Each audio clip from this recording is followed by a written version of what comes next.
ఓం శ్రీ సాయిరామ్. సాయి గురుకులం కార్యక్రమానికి స్వాగతం. శ్రీ సాయిబాబాను ఆశ్రయించినటువంటి వాళ్ళు ఎంత అదృష్టవంతులంటే మనం చేసేటువంటి తప్పులను మనమే తెలుసుకోగలుగుతాం, మనమే సరిదిద్దుకోగలుగుతాం. ఒక స్థాయికి వెళ్ళిన తర్వాత మనము ఆ తప్పిదాలను చెయ్యకూడదనేటువంటి విజ్ఞత కలిగి ఉంటాం. ఇది ఎక్కడా కూడా బోధిస్తే మనకు బోధపడేటువంటిది కాదు. కేవలము సద్గురువు యొక్క కృపాదృష్టి, వారి యొక్క బోధ ప్రభావితము మన జీవితాన్ని మార్చేస్తుంది. మనం ఎలా ఉండాలి, ఎలా ఉండకూడదనేటువంటిది బాబా యొక్క సహచర్యం మనకు తెలియజేస్తుంది. ఇక్కడ గొప్ప గొప్ప వేదాంత పాఠాలు ఉండవు, గొప్ప గొప్ప బోధలు ఏమీ ఉండవు. నీ జీవితంలో నువ్వు ఏ విధంగా నీ జీవితాన్ని సరి చేసుకోవాలి, ఎలా ఉంటే నీ జీవితం శోభిస్తుంది అనేటువంటిది బాబా తత్వంలో చాలా అలవోకగా మనం నేర్చుకోవచ్చు. శ్రీమతి సావిత్రిబాయి టెండూల్కర్ విరచిత భజనమాలను గనక మనము ఏ ఒక్క అభంగాన్ని పారాయణ చేసినా మన జీవితాన్ని ఎట్లా మనం మలుచుకోవాలి, ఏ విధంగా మన జీవితం ప్రస్తుతం ఉన్నటువంటి స్థితి నుంచి మంచి స్థితికి ఏ విధంగా వెళ్ళాలి, అత్యంత సులువైనటువంటి సాధన బాబా మార్గంలో ఏముంది అనేటువంటి విషయాలను భజనమాన మనకు తెలియజేస్తుంది. సాధారణంగా మనిషి ఎప్పుడూ కూడా తన యొక్క చేతగానితనంతో ఇతరులను నిందిస్తూ ఉంటాడు. ఇది జీవితానికి చాలా ప్రమాదకరమైనటువంటిది. ఈరోజు పరిస్థితులు ఎలా మారాయంటే పిల్లవాడు తల్లిదండ్రుల దగ్గరికి వచ్చి అడుగుతాడు, ఇతరుల వలె నన్ను సరిగ్గా మీరు పెంచి ఉంటే నేను ఇతరుల వలె మంచి స్థితిలో ఉండేటువంటి వాడిని అని అంటారు. కానీ ఆ పిల్లవాడు పెరుగుతున్నటువంటి క్రమంలో తల్లిదండ్రుల మాట విన్నాడా? ఒరే, చెడు స్నేహాలు వద్దు, కాలేజీ బంకు కొట్టి సినిమాలకు వెళ్ళొద్దు, రోడ్ల మీద తిరగొద్దు అంటే ఎవడైనా చెప్తే వింటాడా? వినడు కదా. తల్లిదండ్రులు ఎంతో కష్టపడి శ్రమించి కాలేజీ ఫీజులు కట్టి నీ భవిష్యత్తు కోసం పరితపిస్తుంటే నువ్వు మాత్రము దానిని చాలా చులకనగా తీసుకొని, చాలా అలసుగా తీసుకొని నీ ఇష్టానుసారం వ్యవహరించావు. పెరిగి పెద్ద అయిన తర్వాత మిగతా వాళ్ళందరూ లక్షల్లో సంపాదించి మంచి ఉద్యోగాల్లో ఉంటే నువ్వు అరకొర జీతం సంపాదిస్తూ ఒక సాధారణ ఉద్యోగంలో ఉంటూ ఎవరిని నిందిస్తాడు పిల్లవాడు? తల్లిదండ్రుల్ని. నా తల్లిదండ్రులే గనక నన్ను సరిగ్గా చదివించి ఉంటే, నువ్వు చదవకపోతే తల్లిదండ్రులు ఏం చేస్తారు? ఒక పిల్లలు మాత్రమే కాదు, మనం కూడా అనేక సందర్భాల్లో మన చేతగానితనంతో ఇతరులను నిందిస్తూ ఉంటాం, ఇతరుల తప్పులు ఎంచుతూ ఉంటాం. నా స్నేహితుడు ఆ రోజు నన్ను మోసం చేయకపోతే, మోసం పోయేటువంటి బలహీనత నీ దగ్గర ఉంది కాబట్టి వాడు మోసం చేశాడు, అంతే తప్ప అది వాడి గొప్పతనం కాదు, నీ యొక్క అలసత్వం. మన కర్మలు సరిగ్గా లేక ఇతరులను నిందిస్తూ ఉంటాం. అదే విషయాన్ని ఎంత గొప్పగా భజనమాలలో సావిత్రిబాయి టెండూల్కరు 116వ అభంగంలో రాస్తారు. నీ కర్మ సరిలేక ఇతరుల దోషాలెంచిన సమయం వ్యర్థమే కదా, ఆత్మస్థైర్యంతో స్థిరంగా నుండిన దేహము దేవాలయము కాదా, నిత్యము సాయినామము తలిచిన పరమాత్మ వసించును సదా. అంతే కదా, మనందరము కూడా మన కర్మ బాగలేక ఇతరులను మనం దూషిస్తూ ఉంటాం. ఆ దూషించడం అనేటువంటిది ఇంకా నీ జీవితాన్ని పతనం చేస్తుంది, ఇంకా నీవు అనవసరమైనటువంటి అకర్మలను మూటగట్టుకుంటూ ఉంటావు. ఇది కాలం వ్యర్థం చేసుకున్నట్టే నువ్వు. ఎందుకంటే చాలామంది మనము ఎవరి గురించో ఆలోచిస్తూ ఉంటాం. ఇతరులు నన్ను మోసం చేశారు, ఇతరుల వల్ల నేను బలైపోయాను అని చెప్పి మన కర్మ సరిగ్గా లేక ఇతరులను దూషిస్తూ ఉంటాం.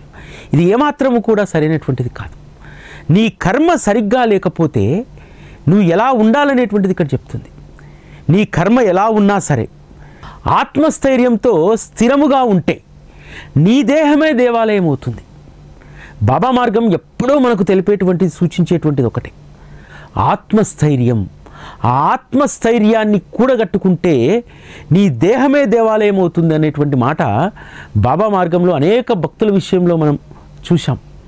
అంబడేకర్ మరణిద్దామని వస్తాడు కదా, మరణిద్దామని చూసినటువంటి అంబడేకర్కు బాబా అక్కల్కోట మహారాజ్ చరిత్రను తన చేతికి అందించి, ఆత్మహత్య మహాపాపము, ఈ జన్మలో అనుభవించాల్సినటువంటి కర్మలు ఈ జన్మలోనే అనుభవించాలి, కాబట్టి ఈ అనుభవించిన తర్వాత మళ్ళీ నువ్వు మంచి స్థితికి వెళ్తావు అనేటువంటి ఒక సూచన చేయడం వల్ల అంబడేకరు తన ఆత్మహత్య యత్నాన్ని మానుకుంటారు కదా.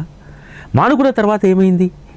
బాబా స్వహస్తాలతోటి జ్యోతిష్య పుస్తకాన్ని ఇస్తే ఆ జ్యోతిష్య శాస్త్రంలో ప్రావీణ్యుడై పూణేలో గొప్ప జ్యోతిష్యుడిగా మారతాడు కదా. ఇక్కడ ఏమైంది? అంబడేకరు బాబా ఇచ్చినటువంటి అభయంతో తన ఆత్మస్థైర్యాన్ని నింపుకున్నాడు. ఆత్మస్థైర్యం నింపుకోవడం వల్ల తన దేహమే దేవాలయమైంది కదా. ఏం చేస్తున్నాడు? వచ్చినటువంటి వాళ్ళందరికీ కూడా భూత భవిష్యత్ వర్తమానానికి సంబంధించినటువంటి వారి వ్యవహారాలను చెప్పగలుగుతున్నాడు. ఎలా సాధ్యమైంది? అది ఆత్మస్థైర్యం వచ్చింది కాబట్టి తన దేహం దేవాలయమైంది, తన వాక్కు సత్యమవుతుంది. ఆ విధంగా జ్యోతిష్యుడిగా గొప్ప పేరు సంపాదించుకున్నాడు కదా. మానవ జీవితానికి కావలసినటువంటిది ఆత్మస్థైర్యం మాత్రమే. చాలామంది ఒకసారి ఓడిపోతే అక్కడే నిలిచిపోతారు. బాబా మార్గంలో ఉన్నటువంటి వాళ్ళు అలా చేయకూడదు. చాలామంది విధి ఆడినటువంటి నాటకానికి కొంతమంది కుటుంబాలను కోల్పోతారు, కొంతమంది భర్తను కోల్పోతారు, కొంతమంది భార్యను కోల్పోతారు, కొంతమంది కంపాటిబిలిటీ కుదరక విడిపోతారు. అలా విడిపోయినటువంటి వాళ్ళల్లో ఎక్కువగా కృంగిపోయేటువంటిది స్త్రీ. కానీ బాబా మార్గంలో ఉన్నటువంటి తల్లులు అలా కారు. ఆత్మస్థైర్యాన్ని నింపుకొని మరలా కొత్త జీవితాన్ని ప్రారంభించాలనుకుంటారు. వారు ప్రారంభించేటువంటి కొత్త జీవితం ఎంత అద్భుతంగా ఉంటుంది తెలుసా? ఎందుకంటే ఇంతకు పూర్వం ఆత్మస్థైర్యం లేదు, ఇప్పుడు గొప్ప ఆత్మస్థైర్యం వచ్చింది. మన జీవితంలో మన కర్మానుసారం అనుభవించేటువంటి బాధలన్నీ కూడా మనకు ఖచ్చితంగా పాఠాలను నేర్పిస్తాయి. ఆ పాఠాలను మనము పుణికిపుచ్చుకోవాలి. ఆ పాఠాలే మనకు ఆత్మస్థైర్యంగా మారాలి. ఎందుకంటే ఒక్కసారి దెబ్బ తగిలిన తర్వాత దాని యొక్క బాధ ఏమిటో తెలుస్తుంది, దెబ్బ తగలడానికి కారణం ఏమిటో తెలుస్తుంది. కాబట్టి భవిష్యత్తులో మనం ఎంతో జాగ్రత్తగా ఉండడానికి కావలసినటువంటి ఆత్మస్థైర్యం ఒక్కసారి పడిపోయిన తర్వాత వస్తుంది. చాలామంది అనుకుంటారు జీవితంలో నేను ఓడిపోకూడదు ఓడిపోకూడదు ఓడిపోకూడదు అని చెప్పి. ఓడిపోవాలి జీవితంలో. ఓడిపోయినప్పుడే గెలుపు పాఠాన్ని నీకు సద్గురువు నేర్పిస్తాడు. నువ్వు ఏ విధంగా ఓడిపోయావు, ఆ ఓడిపోవడంలో నువ్వు ఏమి నష్టపోయావు, భవిష్యత్తులో నువ్వు ఎంత ఆత్మస్థైర్యంతో ఉండాలనేటువంటిది సద్గురువు నేర్పిస్తాడు. సద్గురువు దగ్గర ఉన్నటువంటి గొప్పతనమే ఇది. ఎందుకంటే చాలామందిని చూస్తాం కదా బాబాను ఆశ్రయించినటువంటి వాళ్ళలో ఆత్మస్థైర్యం ఎంత గొప్పదంటే, ఒక రోజువారీ కూలీ చేసుకునేటువంటి ఒక తల్లి, నాకు చాలామంది తెలిసి ఇటువంటి వాళ్ళు. బాబా దయ వల్ల ఏంటంటే నాకు పెద్ద పెద్ద శ్రీమంతులు ఎవరి అనుభవాలు నాకు తెలియవు. చాలా చిన్న స్థాయిలో ఉన్నటువంటి వాళ్ళ అనుభవాలే నాకు తెలుసు. ఎందుకంటే సాయి టీవీ చూసేటువంటి వాళ్ళు, సాయి టీవీని ప్రేమించేటువంటి వాళ్ళు అటువంటి తల్లులే. ఒక తల్లి చాలా సందర్భాల్లో మీకు చెప్పాను, బీడీలు చేస్తూ ఉంటుంది. చాటలో బీడీ ఆకు తంబాకు వేసుకొని ఇంకో చాటలో సాయి టీవీ ఆమె బీడీలు చేసినంతసేపు అదే మోగుతూ ఉంటుంది. కానీ ఆ బీడీలు చేయడం ద్వారా, భర్త సాధారణమైనటువంటి ఒక కూలీగా పనిచేయడం ద్వారా వచ్చేటువంటి ఆదాయం చాలా తక్కువ. కానీ ఆమెలో ఆత్మతృప్తి ఎంత గొప్పదంటే, బీడీలు చేసేటువంటి దాంట్లో రోజు వచ్చేటువంటి 10 రూపాయల్లో 1 రూపాయి నేను బాబాకి ఇవ్వాలి, ఆ 9 రూపాయలతో నేను బ్రతుకుతాను, ఆ 9 రూపాయలతో ఆనందంగా నన్ను బాబా బ్రతికిస్తాడు అనేటువంటి ఆత్మస్థైర్యం ఎంత గొప్పదో చూడండి. ఇటీవల కాలంలో సాయి బంధువులు వాళ్ళ అమ్మాయిని తీసుకొని వచ్చారు. 15 సంవత్సరాలు నరకప్రాయాన్ని అనుభవించి 2 పిల్లలతో బయటకు వచ్చేసింది భర్తను వదిలేసి. నేను ఒకటే విషయం చెప్పాను, ఆ పిల్లలు కూడా దాదాపు ఇంజనీరింగ్కి వచ్చినటువంటి పిల్లలు. అమ్మా, నీకోసం మీ తల్లి ఇన్ని రోజులు లోకానికి భయపడి అన్నింటినీ ఓర్చుకుంది, ఇక మీదట మీ తల్లి ఓర్చుకోవాల్సిన అవసరం లేదు. మీరు ఇంకొక 3 సంవత్సరాలైతే మీ తల్లిని చూసుకునేటువంటి శక్తి మీకు వస్తుంది. కాబట్టి ఈ 3 సంవత్సరాలు జాగ్రత్తగా చదువుకోండి, ఆ తర్వాత మీ తల్లిని చూసుకునేటువంటి బాధ్యత మీది అని చెప్పి పంపించాను. తర్వాత వారం రోజులకు ఆ అమ్మాయి ఫోన్ చేసి, సార్ నేను ఆ నరకాన్ని భరించలేక బయటకు వచ్చాను, భవిష్యత్తు ఏమిటనేటువంటి నాకు తెలియదు, నేను మందిరానికి వచ్చేంత వరకు, వరాల సాయి మందిరానికి వచ్చేంత వరకు కూడా ఒక ఆత్మన్యూన్యతా భావంతో ఉన్నాను. కానీ మీరు చెప్పినటువంటి మాట నా 2 పిల్లల్లో ఎంత ధైర్యాన్ని పెంచిందంటే, అమ్మా కళ్ళు మూసుకుంటే 3 ఏళ్ళు గడిచిపోతాయమ్మా, కొంత ఇబ్బంది పడదాం, కొంత బాధపడదాం, నువ్వు మా కోసం దాదాపు 16-17 సంవత్సరాలు నరకాన్ని అనుభవించావమ్మా, మా కోసం మరొక 3 సంవత్సరాలు ఓపిక పట్టమ్మా, నిన్ను చూసుకునేటువంటి బాధ్యత మాదమ్మా, స్వయంగా బాబా చెప్పినట్టే చెప్పాడు సారు అని అన్నారట. నాకు ఎంత సంతోషం వేసిందంటే, చిన్న 4 మాటలు బాబాకు సంబంధించినటువంటివి ఎంత ఆత్మస్థైర్యాన్ని ఆ పిల్లల్లో నింపగలిగాయి. నిజంగా బాబా యొక్క వాక్కులు నేను చెప్పినా ఎవరు చెప్పినా అది బాబా చెప్పి ఇచ్చినటువంటి విద్యే కదా, అది బాబా చెప్పి ఇచ్చినటువంటి వాక్యే కదా. దాంతో ఆ కుటుంబం ఆత్మస్థైర్యం పెంచుకుందంటే నేను కొన్ని కోట్ల రూపాయలు సంపాదించినంత ఆనందాన్ని నేను పడ్డాను. ఎందుకంటే ఏ మనిషిని ఎవరు సమాధానపరచలేరు. ఒక్క సద్గురువు మాత్రమే మన మనసుకు వచ్చేటువంటి సంశయాలను బాధలను సమాధానపరిచేలాగా ఆయన యొక్క బోధ ఉంటుంది. అందుకనే అత్యంత సులువుగా బాబాకు సంబంధించిన 4 మాటలు చెప్తే మన మనసులో గూడు కట్టుకున్నటువంటి బాధలన్నీ కూడా కరిగిపోతాయి. అది సద్గురు మార్గంలో శ్రీ సాయిబాబా వాక్కుకు ఉన్నటువంటి గొప్ప మహిమ. అందుకని ఈ అభంగంలో ఇంకో అద్భుతమైనటువంటి మాట రాస్తారు. నిత్యము సాయినామము తలిచిన పరమాత్మ వసించును సదా. అంతే కదా, ఎప్పుడూ బాబా యొక్క నామం మన నోట్లో ఉంటే మనతోటే కలిసి ఉంటారు శ్రీ సాయినాథుల వారు. ఈ సత్యాన్ని ఎప్పుడూ కూడా మనం గుర్తుపెట్టుకోవాలి.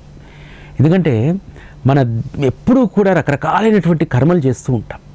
ఆ కర్మలన్నింటినీ కూడా సంప్రోక్షించుకునేటువంటి విధానం ఒకటే, బాబా యొక్క నామం. దానికి సంబంధించి ఒక అద్భుతమైనటువంటి మాట 118వ అభంగంలో రాస్తారు. ఓ గురుదేవా, నా దేహాన్ని చేయి దోష సంప్రోక్షణం, నిత్యం పాడెదా నీ నామ సంకీర్తనం.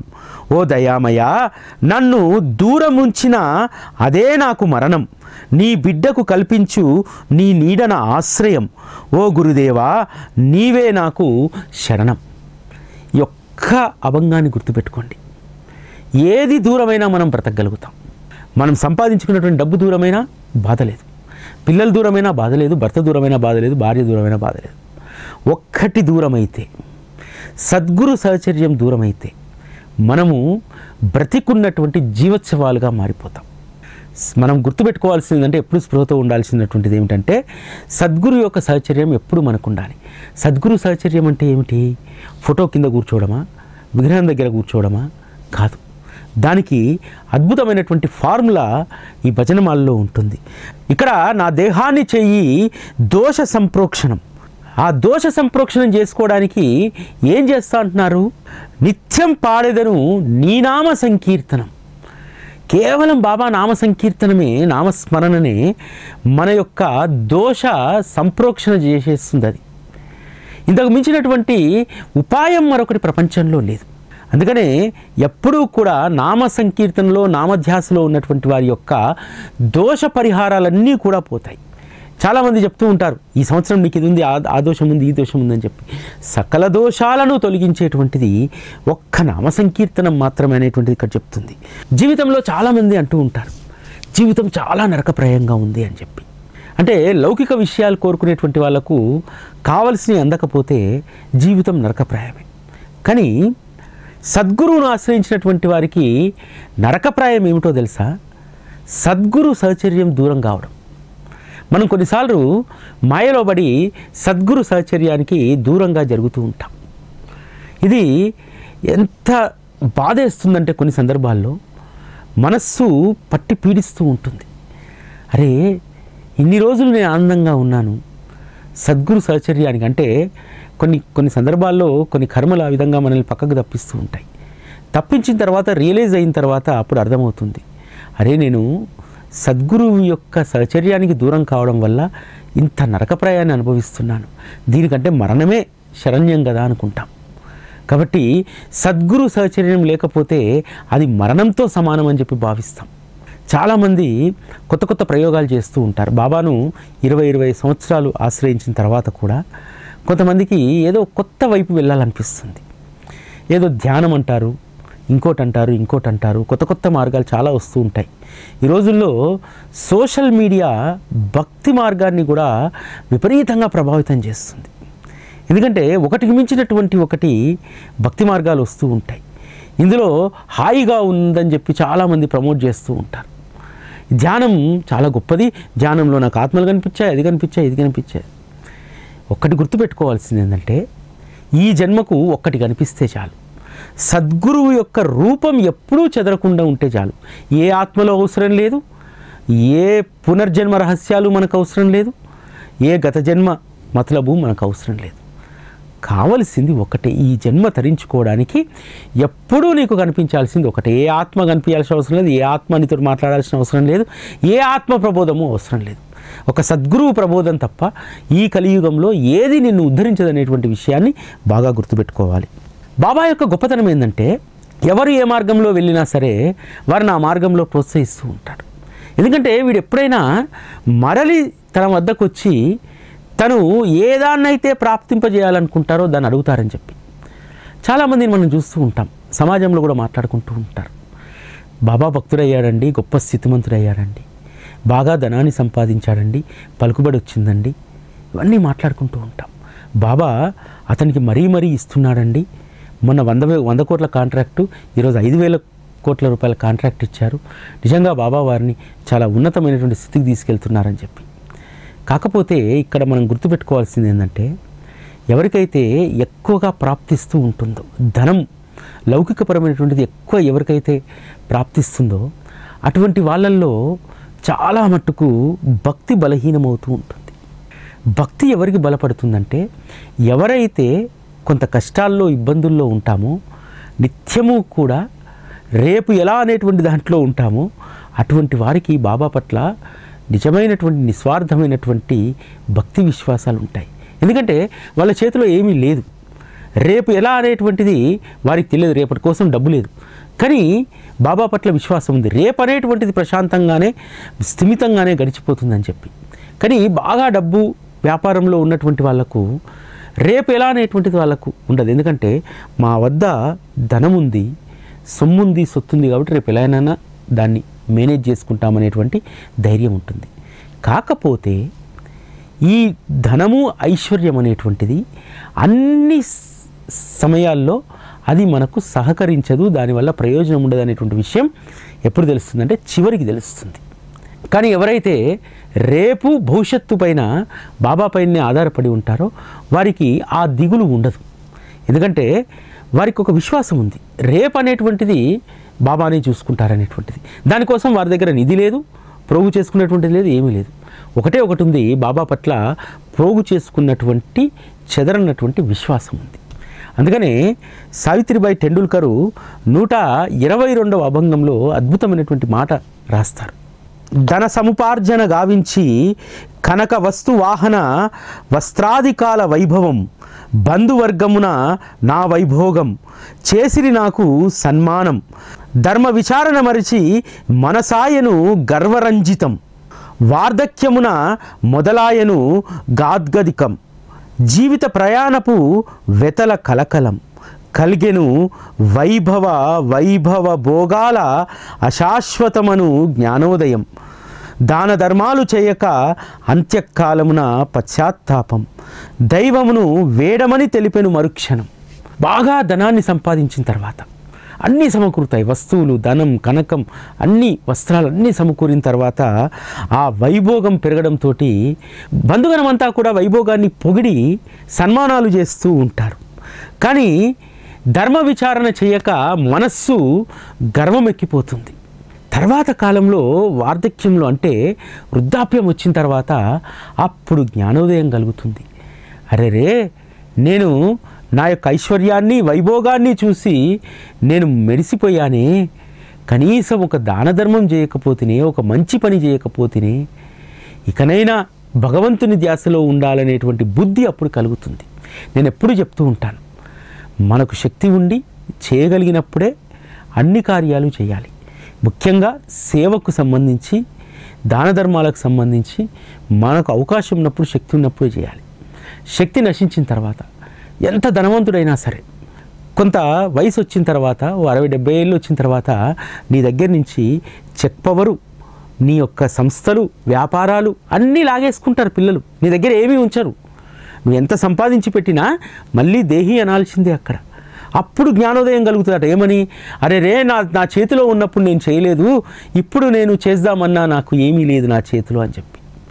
చాలామంది పెద్దలు చేసేటువంటి తప్పు అదే.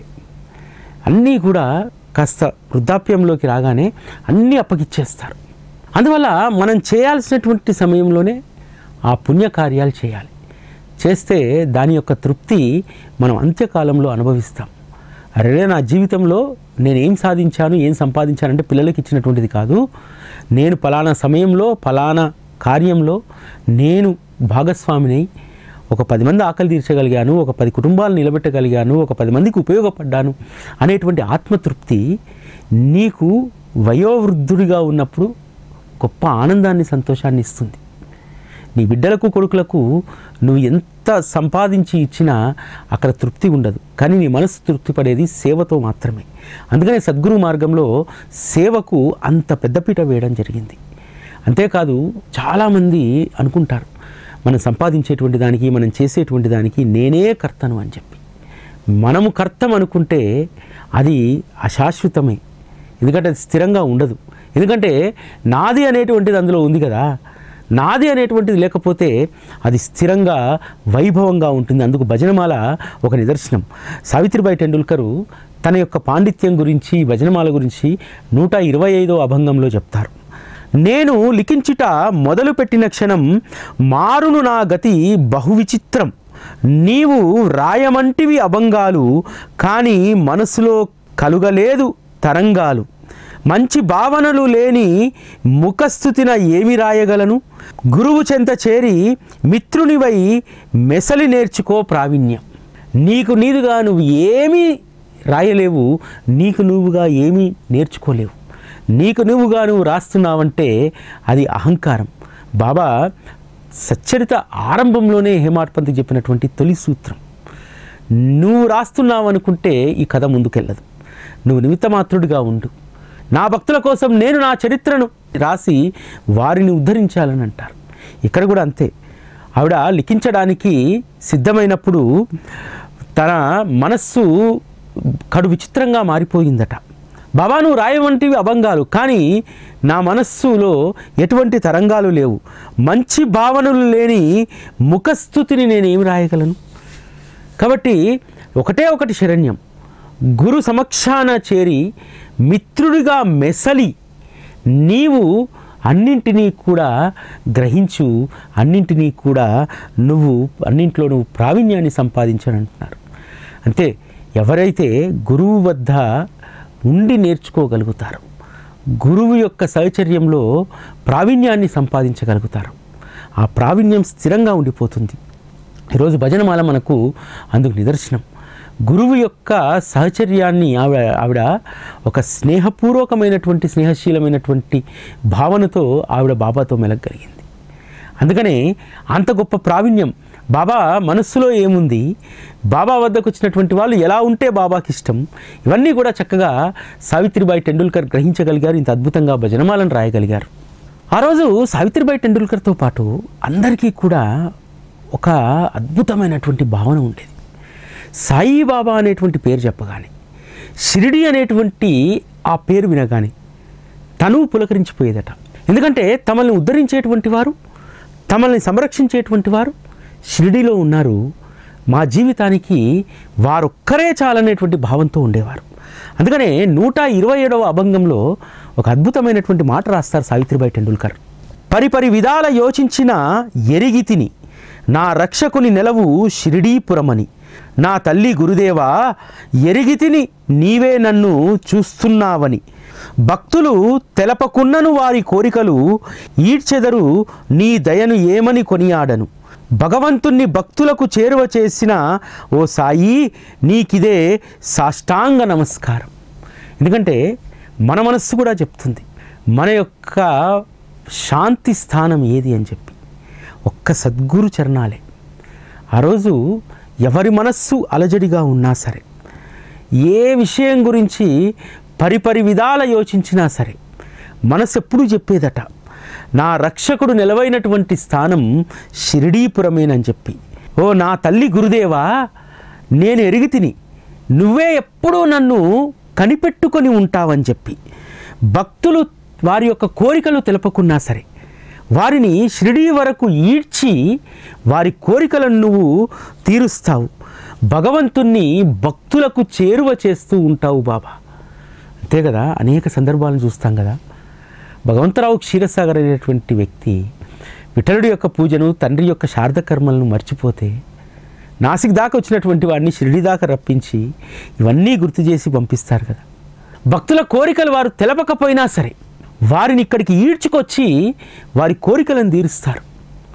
అంత గొప్ప షిరిడీపుర వాసుని ఎవరు వదులుకుంటారు? కాకాజీ వైద్య షిరిడీకి వస్తాడు. మనస్సు అశాంతిగా ఉందని చెప్పి అమ్మ చెప్తే నాసిక్ వెళ్తాడు, త్రయంబకేశ్వర్ వెళ్తాడు, అక్కడ అనేక రోజులు ఉంటాడు. మనసు కుదురపడలేదు. కానీ షిరిడీకి వచ్చిన తర్వాత బాబాను కేవలం వారి యొక్క మోము అవలోకనం చేస్తూ కూర్చుంటే మనసు శాంతిస్తుంది. తన యొక్క కష్టాన్ని కోరికను చెప్పుకోలేదు, చెప్పుకోకుండానే కోరిక తీరిపోయింది. అంటే సద్గురు యొక్క సన్నిధి ఎంత శక్తివంతమైందో అత్యద్భుతంగా అనేక అభంగాల్లో శ్రీమతి సావిత్రిబాయి టెండూల్కర్ ఇక్కడ రాయడం జరిగింది. ఇటువంటి వాటన్నింటినీ కూడా మనం మనస్ఫూర్తిగా విశ్లేషణ చేసుకోవడం మనకు కలిగినటువంటి అదృష్టం. ఇది ఈరోజు సాయి గురుకులం. మళ్ళీ రేపటి కార్యక్రమంలో కలుసుకుందాం. అప్పటి వరకు సెలవు. నమస్కారం.